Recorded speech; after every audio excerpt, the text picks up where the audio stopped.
Which ultimately you was paying for your food. Like Vegas, right? Right. It was more about learning, and there's things that we love like basketball and hip hop, but there's a business to them was through listening to Jay-Z. He's the first rapper, in my mind, influenced me to go like, oh, you can love something and then there's a business that goes along with it too. I remember when you walked in the room and you were 16, 17 years old, and I was just like, I want to be in the room. I know I can't play like him, but the only other people that are walking in with the same flair as him was Jay-Z. And I was like, what is all this? Like, how would they all know each other? I just got to be around this. And I studied every bit of it. Have you guys had those moments where you maybe take a glance around the room and you're like, how am I here right now? All the time. Like, how did this happen? You know, we've always had that mindset. So when I walk into a room or we walk into a room, yeah, you know, we know what we're going in for. We know what we want to accomplish, but we definitely take a moment.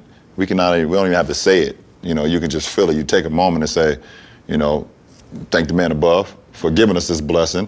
You know, and you be like, I guess I've done something right in my life that I've been invited into this room. And I think the byproduct of business is the ability to be true to the game of basketball. If we wasn't true to the game, KD wouldn't be able to have a show like this of us sitting here and breaking down the byproduct of it. I'm true to the game because as soon as I stop, you know, being true to the game and not putting in the work on the game, then I believe the game gods is gonna come down and take that away.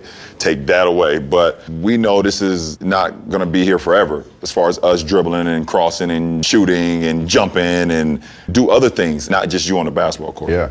Katie?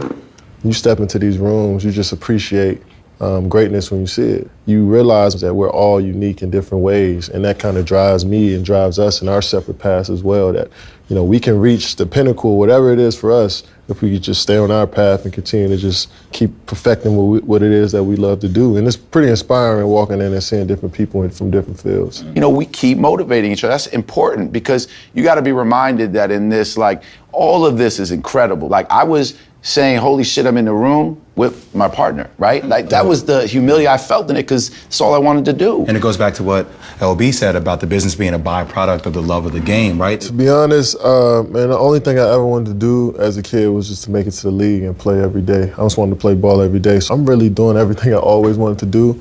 But now, when I start to look at it from a different vantage point, I just want my mind to be free to explore anything and everything that can move our world forward. We have so much different information, but it's all valuable at the end of the day. In order for us to really do what we want to do, we want to be staples in this thing. All we can do is exchange information to make us both better and inspire the next generation.